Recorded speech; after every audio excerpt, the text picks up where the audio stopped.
grab your mugs, ladies, gentlemen, and everyone in between, and pour yourself something extraordinarily strong. Because today, the tea is piping hot, it is steeped in geopolitical dread, and it is being served on a silver platter straight out of Beijing. Welcome back to Daily Gossip, where we usually talk about who unfollowed who on Instagram, but today we are talking about the ultimate toxic relationship. The most disastrous, red flag-waving, delulu blind date of the decade. We are exactly 5 days away. 5 days. That is all that separates the supposedly most powerful man in the free world from strutting headfirst into the most exquisitely decorated, sophisticated diplomatic thirst trap ever constructed in modern history. And the absolute most terrifying, hilarious, deeply concerning part of this entire circus? He doesn't anapos. T even know it anapos? As a trap. He literally thinks he's walking in for a hug. Let that sink into your pores like a cheap moisturizer for a second. Donald Trump is packing his bags, probably practicing his signature accordion hands for the cameras, and heading to Beijing on May 14th and 15th. And he believes, with his whole heart, that he is walking into a desperate, scrambling China that is just begging for mercy. But honey, he is walking into a buzzsaw wearing a velvet glove. This ISN and Appos, a China that is sweating. This is a China that is sitting back, sipping its matcha, feeling completely confident enough to stand up to him on sanctions, tech controls, critical minerals, and even Iran. This is a China that has spent the last year kicking its feet up, watching America completely exhaust itself. They've just been eating popcorn while America bleeds itself dry in the Middle East, humiliates itself in its own Supreme Court, and fractures itself across literally every single institution it once claimed was unshakable. And now China is rolling out the red carpet. And let me tell you, when the predator stops chasing you and starts opening the door for you, you don an appos. Say and quote, thank you, and quote, you run. Because that is not a surrender, sweetie. That is the trap snapping shut. Let's unpack the sheer, unadulterated psychology of what is happening here, because it is a masterclass in manipulation. This little field trip will mark the first visit to China by a sitting U.S. president in almost 9 years. 9 whole years. The last time this happened, some of you were still wearing skinny jeans and thinking cryptocurrency was a good idea. And Beijing? Oh, Beijing has choreographed every single millimeter of this visit. We are talking about the Great Hall of the People, the grand, sweeping entrances, the glittering pageantry, the photographs that are going to be airbrushed to perfection and beamed to every single corner of the developing world. These aren't and appos. Just cute photo ops for the gram. These are images that whisper to the entire global south and quote, look who finally came crawling to us, and quote, China is going to frame this entire spectacle as the ultimate recognition of Beijing and appos' enhanced global stature. They are going to spin it as their absolute triumph in standing firm against the Trump administration and appos' desperate initial efforts to pressure them. And you know what the worst part is? They aren't and appos' even lying. That is exactly what it looks like, because that is exactly what it is. Now let's pivot and talk about the so-called and quote, trade war and quote, because that is the adorable little fairy tale the American public is being fed right now. The narrative is just so precious. The great Dealmaker is flying to Beijing to shake people down and extract massive concessions. We are going to get millions in soybean purchases, a fleet of Boeing aircraft, maybe some vague agricultural commitments. Everybody wins, the stock market cheers, and we all go home happy, right? Wrong. Absolutely, catastrophically wrong. Whatever and quote, concessions and quote. China supposedly makes this week will be entirely nominal, completely performative, and, spoiler alert, probably never implemented. Because, darling, we have seen this movie before, and the sequel is never better. Let's do a quick flashback to 2017. 2017. The era of innocent delusion. In 2017, China looked us dead in the eye and committed to allowing American credit cards into their country. They swore on it. The deal was announced. The cameras clicked. The hands were shaken. Trump probably tweeted about it in all caps. And then, absolute crickets. We are sitting here nearly a decade later, and we are still waiting for a single Visa card to swipe in Shanghai.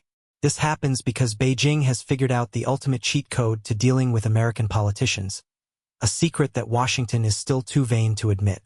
To the Americans, the announcement is the win. The deal itself is the product. Actually implementing the deal? Oh, that's strictly optional. And talk about giving away the game before you even sit down to play. By signaling so loudly, so desperately, and so early this year that the Trump administration wanted multiple presidential encounters, they threw away every ounce of leverage they had. It's like texting your ex 14 times before they even read the first message. Every time you telegraph how badly you want the meeting, you tell your counterpart that you need them way more than they need you. You've handed over your power before the appetizers have even arrived. Meanwhile, the Chinese officials are operating with a level of patience that is frankly terrifying. They aren't sweating the small stuff. They are looking at Trump, the self-identified and quote, consummate dealmaker and quote, and they are doing the math. They know he is desperate for anything he can slap a gold ribbon on and call a and quote, major breakthrough and quote, ahead of the midterm elections. They know his ego needs a win. So, they are going to starve him of real concessions now, knowing they can extract way more value later when he gets even more desperate. They are not just playing chess, my friends. They are playing the chess player. But wait, grab a refill, because the trade drama is literally the least dangerous part of this entire disastrous vacation. Lurking just beneath the mountain of soybeans and semiconductor chips is the real gossip, the issue that is going to define the entire next decade of whether we have a planet left. And her name is Taiwan. Listen to this little nugget of terror. Just days ago, Chinese Foreign Minister Wang Yi had a little chat with Secretary of State Marco Rubio. And Wang Yi looked at Rubio and said that the Taiwan issue concerns China and Oppo's and quote, core interests and quote, and represents the quote, biggest risk and quote, in China-US relations. Now, to the untrained ear, that sounds like standard political boring speak. But in the world of high-stakes diplomacy, that is a drive-by shooting. That is a warning shot dressed up in cashmere and silk. Beijing has been doing something so extraordinarily sneaky in the lead-up to this summit. They have completely rebranded their messaging. They've adopted this incredibly soft, gentle tone toward the Taiwanese audiences. But pay attention to the words, because they've shifted their rhetorical emphasis. They are no longer running around screaming that they, and quote, promote reunification, and quote, no. Now they are simply asking that people, and quote, oppose independence. And quote, do you hear the difference? Do you understand how utterly devious that is? They have completely moved the goalposts while we were looking the other way. The ask is no longer, and quote, say you want to get married. And quote, the ask is now, and quote, say you promise never to be single. And quote, it sounds like a tiny, meaningless semantic difference, but I promise you it is everything. In this world, even the most microscopic shift in U.S. declaratory language is a nuclear bomb. If the U.S. starts saying it supports, and quote, peaceful unification, and quote, instead of calling for a, and quote, peaceful resolution, and quote, or worse, if the U.S. says it, and quote, opposes, and quote, rather than simply, and quote, does not support, and quote, Taiwan independence, it is game over. One word, one tiny little preposition, and the entire security architecture of the Indo-Pacific collapses like a cheap lawn chair. And Taiwan is sweating. They are terrified, and they have every right to be. They are petrified that Beijing is going to sweet-talk Trump into expressing support for, and quote, peaceful unification, and quote, or stating that the United States, and quote, opposes, and quote, their independence. Why are they so scared? Because of something Trump already did. Something that should have been a 5-alarm fire on every single news channel, but somehow got buried under the latest pop culture scandal. Back in February 2026, Trump casually suggested, just threw it out there in a phone call like he was discussing the weather, that he would discuss arms sales to Taiwan with Xi Jinping. I need you to pause. I need you to put your drink down and process that sentence. He wants to discuss selling weapons with the adversary, that those weapons are meant to be used against. You don't ask your wife's new boyfriend for permission to buy a security system. The United States has never, in the entire history of its relationship with Taiwan, sought Beijing and Oppo's approval on arms transfers. That ISN and Oppo's just a norm. That is the bedrock foundational guarantee of their survival. And Trump just casually dissolved it in a phone call like an aspirin in a glass of water. It is unhinged. But wait, because the trap gets even more elegant. Enter Iran, the ultimate messy third wheel. Just days before this grand Beijing summit, Iran's foreign minister, Abbas Araghchi, suddenly pops up in Beijing. Just a casual little visit. Analysts are calling it, and quote, aligning their interests, and quote, before Trump arrives. The timing is so deliberate it hurts. China has been very quietly, very methodically, positioning itself as the absolute indispensable mediator in the entire Iran crisis. They literally leaned on Iran, pressed them to pursue a diplomatic resolution, and told them to cool it with the hostilities. Why? Out of the goodness of their hearts? Please. They did it so they could sit in the mediator and Oppo's chair right before Trump walks into the room. Xi Jinping is walking into the summit looking like the ultimate savior. He is the man who can give Trump the one thing Trump desperately, painfully needs right now, an off-ramp. Trump needs a way out of an Iran war that is cracking his fragile coalition, sending energy markets into a tailspin, and threatening to completely ruin his second term. And Xi knows it. He has the golden ticket, and he is going to make Trump pay through the nose for it. And for Tehran? Oh, this was a fabulous little PR stunt for them. Going to China was their way of waving at Washington and saying, and quote, look at us. We aren't and Oppos. Isolated. We have rich, powerful friends and options, honey. End quote. Beijing effectively sold Iran a VIP seat at the table, while simultaneously turning around and telling Washington, end quote, Don and Oppos, worry, we are the only ones who can keep them on a leash, end quote. It is a masterclass in leverage creation. It's like secretly setting a house on fire, and then knocking on the front door to sell the owner a fire extinguisher at a 500% markup. It is brilliant and it is evil. Now, let an Oppos talk about the money because the math is matting in a way that is highly embarrassing for the stars and stripes. In just the first 2 months of 2026 alone, China and Oppos' exports grew by 21.8% year over year. I need that number to wash over you. 21.8%. This massive surge reflects a total reorientation toward non-US markets. It has completely cushioned the blow of their declining trade with America. While Washington spent the last few years throwing itself a parade, patting itself on the back for all these tough tariffs and pressure campaigns, completely assuming that economic friction would force Beijing to its knees, China was already moving on. They didn't and Oppos just react. They had a full-blown makeover. They reconfigured their entire life, and the results are staring us right in the face. Yes, Chinese exports to the US fell by about 11% earlier this year. On the surface, if you are reading the cliff notes, that looks like a huge win for American tariffs. It looks like the decoupling pressure worked. But look under the hood. Baby, beneath that flashy headline is a monumental shift.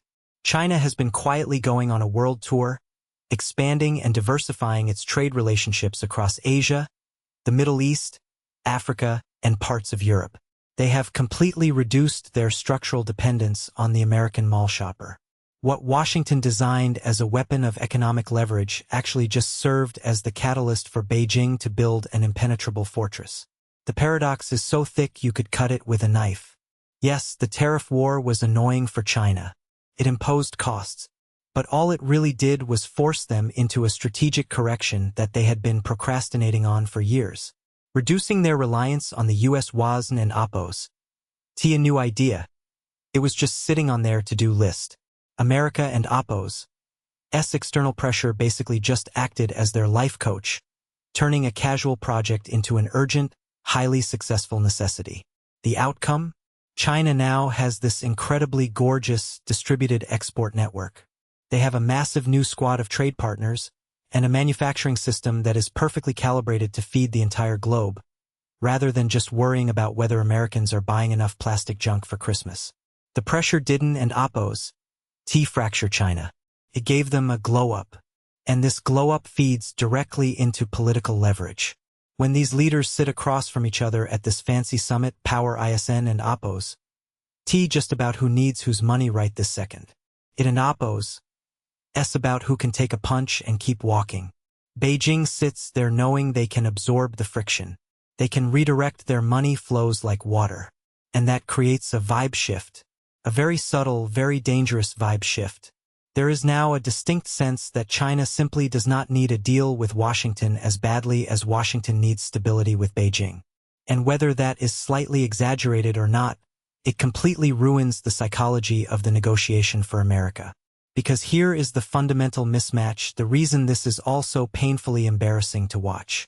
At the absolute core of China and Oppo's entire existence is a long-term planning philosophy that makes Western politicians look like toddlers on a sugar crash. China operates on these massive, sweeping 5-year plans. Their latest one, dropped in March, is all about the same core things: technological self-reliance, supply chain security, and making absolutely sure nobody can ever put them in a chokehold again. You hear these buzzwords, and quote, Made in China 2025, and quote, China Standards 2035, and quote, the end quote, dual circulation strategy, end quote. It sounds like boring economic textbook stuff, but it all points to one terrifying reality. They are building an empire that doesn't in Oppo's need us to survive. They want growth that is anchored in their own domestic power, not reliant on our permission. This is not a system that cares about quarterly profits. They do not care about the 24-hour news cycle or who is trending on Twitter or what is going to happen in the midterms. They are operating on generational timeframes. So when global politics gets messy, when the US has a total meltdown every 4 years, Beijing doesn't in Oppo's panic. They view our chaos not as a threat, but as an open window. A beautiful, breezy window of opportunity to quietly consolidate their gains, expand their influence, and patch up their vulnerabilities while America is too busy screaming at itself in the mirror. Think tanks are calling this current phase of American leadership an, end quote, interregnum, end quote, a fancy word for a messy, unstable, temporary gap in leadership. And you better believe Beijing loves that framing. To them, the current U.S. posture ISN and Oppo's a permanent brick wall, it and Oppo's just a temporary detour. And temporary conditions invite patience. Beijing's strategy right now is essentially keep things stable if it suits us, grab free stuff if they offer it, and absolutely never overcommit while we wait for the American circus to pack up its tent. And let's talk about the actual prep work for this summit, or rather, the absolute lack of it. The diplomatic environment right now is painfully thin. There is no institutional depth. Usually, before the big bosses meet, the worker bees have already hammered out the real agreements. But when those working-level agreements are weak or non-existent, the summit just becomes an expensive theater production. It becomes all about the optics. They'll announce some giant purchase of soybeans, sign a vague, flowery joint statement, take a bunch of photos, and both sides will go home claiming they saved the world, without actually fixing a single structural tension. This asymmetry is wildly important. Beijing and Oppo's bureaucracy is a machine. They have continuity. They have institutional memory. They remember what you said 10 years ago. Washington, right now, it is entirely personality-driven. The expertise is fragmented, people are constantly getting fired or resigning, and negotiation just becomes about whoever has the loudest voice in the room. That doesn't guarantee America will lose, but it definitely means America is playing the game blindfolded on a field China designed. And you know who is watching this entire train wreck unfold? Everyone. America's allies in Asia and Europe are glued to their screens, and they are chewing their fingernails down to the bone. Countries like Japan, South Korea, and Taiwan literally base their entire national survival on the assumption that the U.S. will consistently have their backs. The second they perceive that American commitments are becoming transactional, that we might sell them out for a good headline and a cheap trade deal, uncertainty explodes across the... And in a global system built on trust and alliances, uncertainty is a lethal weapon. Meanwhile, China ISN and Oppo's just sitting still on the legal front, either. Oh no, they are getting creative.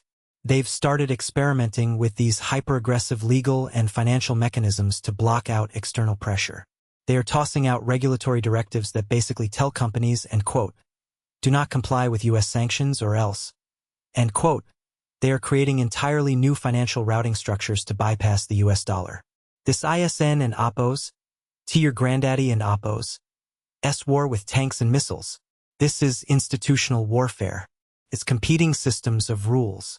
multinational corporations, banks, entire countries are now being forced to choose between competing global ecosystems. The battlefield ISN and APOS, TA Trench, IT and APOS, the architecture of global finance itself. So, when you look at it all laid out like this, high-profile summits like the one happening next week carry a weight that is so much heavier than whatever piece of paper they sign. These summits are narrative warfare. Each side is desperately trying to project to the world that they are stable, in control, and inevitable. China wants to look like the rising, indispensable superpower. The US wants to prove it, and APOS still the center of the universe despite its internal dumpster fires. And that is where the cosmic irony of this entire spectacle hits you right in the face. You have Donald Trump, a man whose entire brand is built around dominant, aggressive deal-making, waltzing into a negotiation space where the floorboards, the walls, and the ceiling have already been meticulously built by the other party over years of quiet strategic patience. Whatever headlines we see next week, the outcome of this summit was not decided in the room. It was decided years ago, through diversification, repositioning, and pure, unadulterated preparation. In the end, babes, this trip to Beijing ISN and APOS, about tariffs, is not about who buys more tractors. It is about the horrifying illusion that you can substitute a good photo op for an actual grand strategy. Trump is going to land in Beijing thinking his sheer personality and a few threats will deliver a historic victory. But the reality is that China is not the weak, desperate ex he thinks he's dealing with. They have spent years hitting the gym, getting their money right, and building leverage across every single sector of the globe. What matters next week? ISN and APOS. The ink on the page. It and APOS. The message the rest of the world absorbs. Beijing knows that true modern power is patience. It is the ability to shape the narrative. While Washington is throwing tantrums over election cycles and media spin, China is planning for the year 2050. And as long as America treats global diplomacy like a reality show where alliances can be voted off the island, the true stakes of this visit will be a total disaster for the West. History ISN and APOS. Going to care about the soybeans. History is going to look back at May 14, 2026, and judge whether this was the exact moment the world order officially flipped, all while one side was too busy smiling for the cameras to notice they had already lost. And that, my friends, is the absolute T. Stay vigilant, stay petty, and I will see you next time on Daily Gossip.